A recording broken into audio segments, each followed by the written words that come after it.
guys, welcome to Hashtag Mom Squad.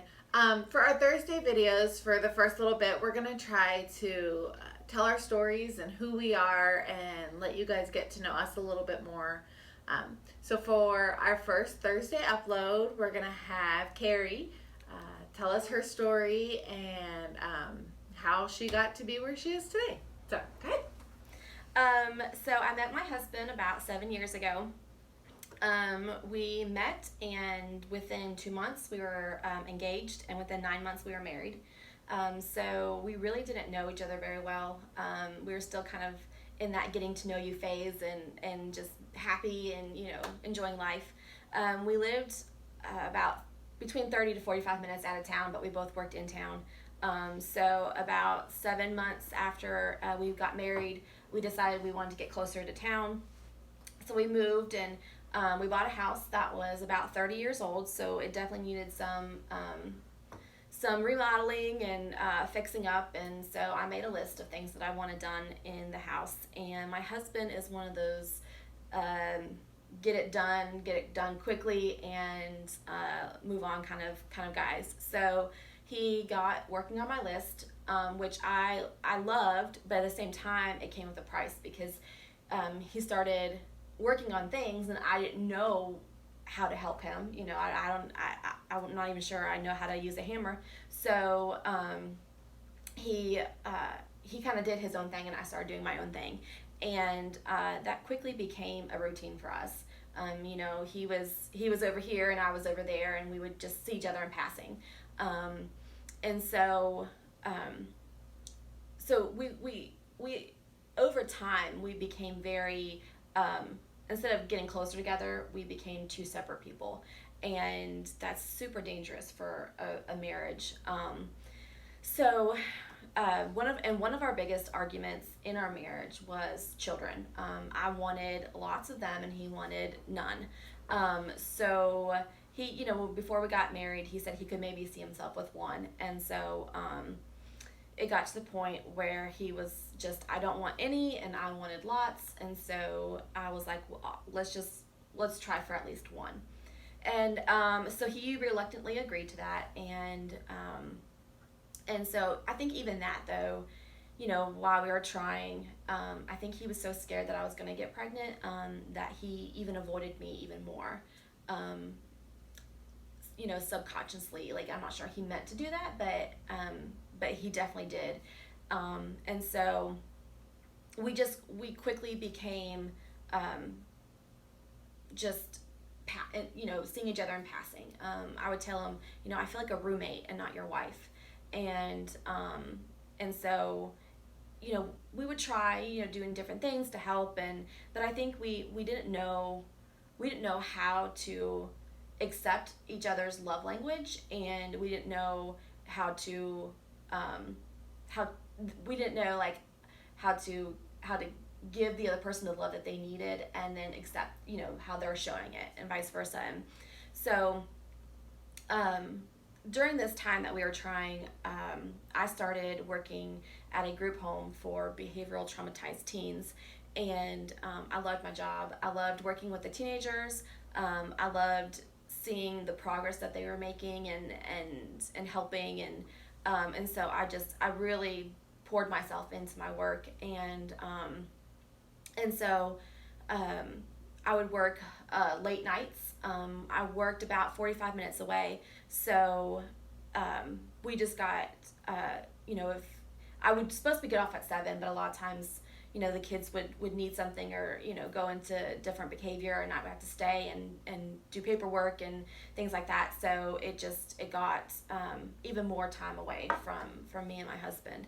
And so during this time, there was a guy that I worked with, and he's the one that relieved me. His shift was the one that came in to relieve me, and it was very important in our job to be able to communicate with the other shifts, and so that way they were on the same page and understood what was happening, and with the kids and stuff like that. So it started out with him just texting me and stuff, and just making talking work related stuff, and then it slowly became more personal stuff.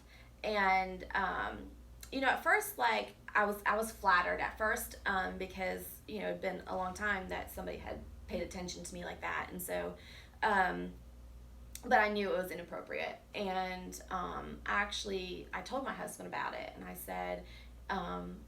I need you to know this, and I said, and I need you to know this because it scares me, because I enjoy the attention. I need that attention. I need that. What he's saying and the things that he says to me are the things that I need you to say to me, and so I told him I had it under control, because at that time, like, I thought I did, and so Jeff tried, for a little while, to kind of pay me more attention and stuff, but things quickly just got back to normal, just seeing each other in passing and just feeling very lonely, and so I tried to tell this guy, like, it's inappropriate, don't do this, but he was very suave and smooth, and I was a very weak and vulnerable person at the time, and so it quickly became an emotional affair. It was an emotional affair for a while. It did eventually become physical, and about a month later I found out I was pregnant. That morning that I found out I was pregnant, I just sat and cried. One of the supposed to be happiest times of my life, I was just devastated, because I didn't know what to do or what was going to happen. And I didn't want to hurt my husband if I didn't have to. And I knew, because my husband didn't want children, and I knew that if I told him, and it was his, he would have just disconnected from the very beginning, and it would have been hard to be able to reconnect, and so I just I pretended like the baby was his, and I had convinced myself that my daughter would be my husband's, and that everything would work out. And so the time came for me to have my baby, and she had to come 3 weeks early, because I had preeclampsia, and my blood pressure, they couldn't get it under control, so they induced me 3 weeks early. And at that point, up until that point, my husband was very scared. He was, his life was changing. For him, it was just, he felt like, he gets very comfortable, and so he was comfortable, with it just being us two, and the situation that it was, and he was scared about, what would happen when you added another person into the family, into the mix, and then, financially how that would affect us, and so he battled a lot with, over those past 9 months, dealing with, different feelings and emotions, and so it was very rocky for both of us during those 9 months. So he was nervous, to say the least, and so it came time for me to have her, and because of my blood pressure, they had put me on magnesium, which basically makes you feel like you have the flu. I was very out of it. I don't remember much, and so I felt very sick, and so it was a very hard and rough delivery.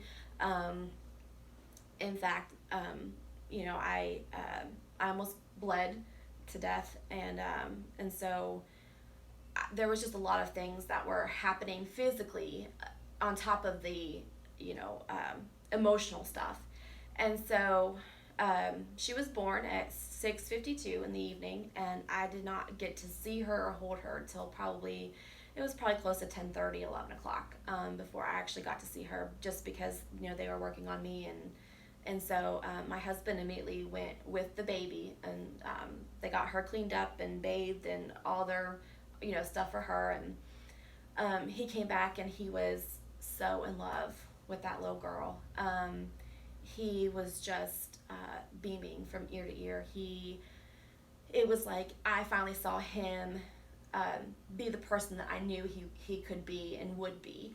And he was just so excited. The only problem was that my child was biracial, and my husband is white. So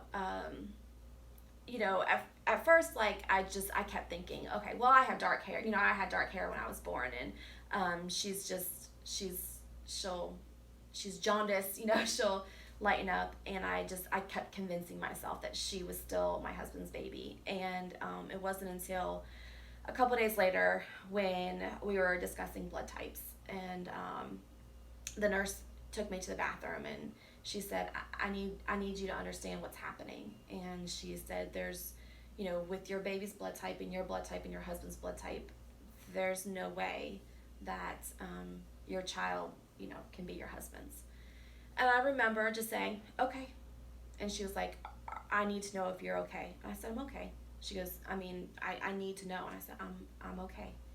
And so I went back into the bed, and I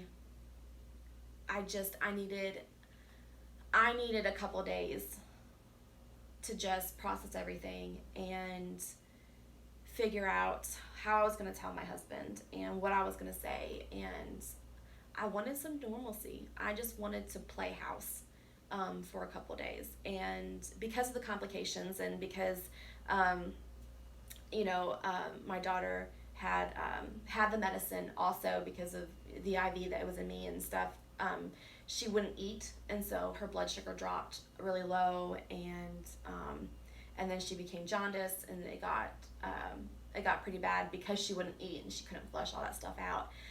So we had to stay in the hospital for about a week, and it was like I was ready to go home, but at the same time I didn't want to go home because I wanted to just soak up those days in the hospital with my family. So we got home on a Tuesday, and again, I wanted one night as a family. And so the next day on Wednesday, it's almost like I blocked it out. Like I don't remember much. I remember telling Jeff, there's something I need to tell you. And so I just started crying at that point, and he was like, he's like, you're really scaring me. Like what's going on? And I just repeated over and over again, something terrible has happened. Something terrible has happened. And I honestly, like I said, I don't remember how exactly I told him. I remember just saying, there was something that happened, and then he was like, so he goes, I'm not understanding. He's like, so you're saying that she's not mine? He's like, I want a DNA test. And I said, you don't need a DNA test. I'm telling you, she's not yours. And he was just confused. And so he got up and he said, I need to talk to somebody. He said, you have three choices. He said, I can go talk to my mom, I can go talk to my best friend, or I can go talk to your parents. And at the time I didn't think my parents knew. And so I said, you can go talk to my mom and dad. And so he left, and he came back later that evening, and he said, I need some time. I need some time to think and just process. I'm really confused. And he said, I'm not as angry as I think I should be. And so, we stayed, that was on a Wednesday, and we stayed, in the house for a couple days and throughout the weekend, and we talked. I think that was the first time that we had actually had just an open discussion of how we were feeling and how it got to that point, and what led to what happened, and I think that our emotions were very raw. So like what we said, I'm not sure we actually processed, but we were communicating, and so it definitely left a door open, at least that I felt. So we stayed there that weekend, and Monday he said, he's like, I need to get out for a while. And so he left, and I had to get out of the house because I knew that he had made his decision on whether or not he wanted us to stay or not. And so I just had an uneasy feeling. And so I went to my mom and dad's, and I just needed to occupy my time, and not think about what was going to happen that night. And so I just, I told him, I said, well, let me know when you get home and I'll come home. And so he told me that he was home. And so we went home, and he said that, he was like, I can forgive you as a person. I just can't forgive you as my wife. And that just broke my heart, because I felt like if you can't forgive me as your wife, then you really can't forgive me. And I fought so hard, for us, because I believed in us and I knew what we could be, and I believed in him and I knew what he could be. And it was hard to accept the fact that I felt like he was just taking the easy road, and I knew him, and I knew his personality, and I knew that he was just going to just live a lonely life, and it was hard for me to accept that. And he told me he went and saw a lawyer, and that he wanted to file for a separation. And so the next morning, I left. He left for work, and while he was at work, I moved out. My dad and some really great people from our church came and helped me move mine and Allie's stuff out, and I moved it back into my mom and dad's, just so I could have that support. And so I felt like I was doing good, just with everything that was happening, but everybody kept, they're like, how are you, are you, and I'm like, I'm fine, but deep down I was not okay.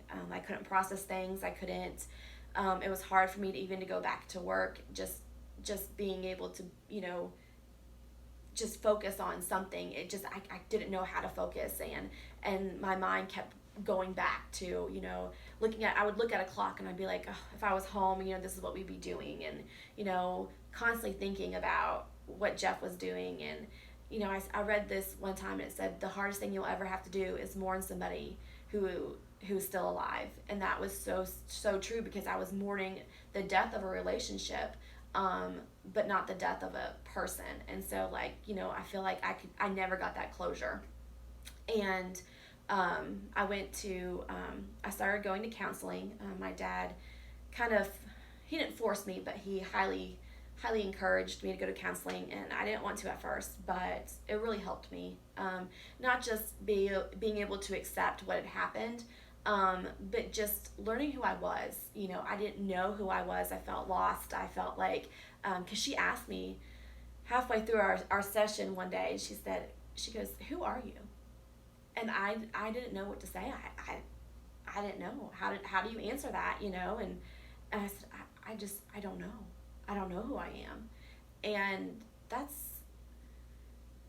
was that moment that I realized I need to figure out who I am, and I need to be strong in myself, and this is who I am and my personality. And so my counselor asked who I am, and so I didn't know what to say. It was that moment that I was like, that it really hit me, like, I'm a very lost person, and I need to figure out who I am and what I believe and my values, and be that person, and be strong in my beliefs and the person that I am. And so I began a journey to kind of figure out that. That didn't take away from the fact that I was still just very lonely and confused, and they put me on medication to help with the depression and the anxiety, and blood pressure medicine, because my blood pressure never came back down. And so I thought if I could just move on, it would be better, and so I told my family that I was going to start dating. And I know my mom and dad probably didn't approve of it, but they knew that I was an adult and I made my own decisions. And so, and there was nothing at that point that they could do to kind of just, bring me back to reality. And so they're like, if this is what you have to do, then this is what you have to do. And so I thought, okay, perfect. So I started dating, and as much as I wanted it to help me move on, it didn't. It just occupied my time and took less time away with my child. And so I just wanted to fill my time with, so I wasn't constantly thinking about Jeff. And it was back in March of, let's see, about 7 months after Jeff and I had separated. He texted me out of the blue, and I hadn't heard from him in months and months. We had met a couple times right after things had happened, and the last time that we had talked was just, we were very angry, and it didn't go very well at all. And so he had texted me, and all it said was, I want to know how you and Allie are doing. And so I was like, we're good. And he was like, I would really like to see her. And I happened to be maybe just a mile down the road from where he lived. And so, he made it very clear last time that we had talked, like, he did not want me at the house. And so I said, just let me know and we can meet you somewhere. And he was like, well, he said, you can come here. And I was like, okay. And so I went there that night, and I was scared. I was scared. I didn't know how he was going to react, and I didn't know why he wanted to talk. And so I get there, and I think we just sat in silence and cried for probably the first hour that I was there. There was just a lot of emotions, and so we just began talking. We said some things that were hurtful, but that needed to be said. And I think for the first time, not only were we not just communicating, but we were listening. And I think the original, his purpose behind everything was to have closure. He needed that. And so that night that I got home, I messaged him and I said, I'm more confused than ever, because I don't know if this is you just needing closure and just closing this door, this chapter in your life, or if this is, you keeping the window open. And I'm confused. And he goes, I have a lot more questions. And so I'm like, well, I'll answer anything you want to, anything you want to know. And so the next day I came over and we talked again, and then the next day, and finally, after the third day that I had come over and we were talking, we realized we weren't done. That if it was meant to be that that we weren't supposed to be together, then it would have been easy, had closure and moved on. And so, but we were going to do things the right way and just slowly, come back, and we weren't just going to rush into something like we did the first time. And so we began dating. And it was a new experience for us, because it was two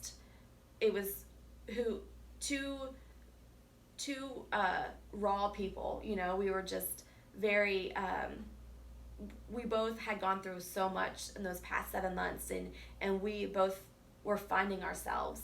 And so we had a great communication, and we started reading together, and we started praying together, and doing things the way that we felt like our marriage should have been from the very beginning. And so it was just, there were times that we just sat and cried together, because we didn't know, we were scared, we were afraid that we would go back to the same marriage that we were in. And so we started seeing a counselor, and that helped, and we finally realized we're not going to go back to that marriage, because we're not those people anymore. And so I think it was 10 months to the day that I moved out, Allie and I moved back in, and Jeff and I had a personal vow renewal on our doorstep, and exchanged rings, and we promised each other that it was going to be different. And so it's been, that happened over a year ago now. And it's any marriage. You know, you have your flaws and things like that. But it's different, and he's different, and I'm different, and and through this, I have found myself, and it's important to know, like, you know, sometimes you get defined in your roles. Oh, you're a mom, or oh, you're a daycare worker, or oh, you're a sister, or you're a daughter. Those roles, and those aren't what make you you. It's those characters that you have in those roles that define you. And just because I'm a mom doesn't mean that that's who I am. But because I'm a mom, I am nurturing and caring, and different things like that. And so yeah, I'm a wife, but because of that, I'm accepting, and I'm willing to compromise. And so it's through those roles that I found my character and my morals and my beliefs, and I found who I am. And so it's been a great journey to find, to feel whole and complete. And so my husband and I are he's now the youth minister at our church, which is crazy, because for a guy who didn't even want kids to be working with teenagers, and he loves it. He loves getting to know the kids, and it's been great to see God work, and just bring us to a point where he, we feel like God had to break us in order to remake us. And that's what had to have happened. God literally had to just to break us in half and bring us to the lowest point in our life in order for him to be like, are you ready to listen? Are you ready to actually do what I've asked you, what I'm asking you to do? And it's been an amazing journey. Well, I want to thank you for sharing your story and being open and vulnerable, and showing us where you were and where you've gotten to. It's a great story, if you didn't live it. So I want to thank you guys for joining us, and come back for our Monday episode. It's going to be a good one. Make sure you like and subscribe. If you have any questions, make sure you comment below. Thanks, guys.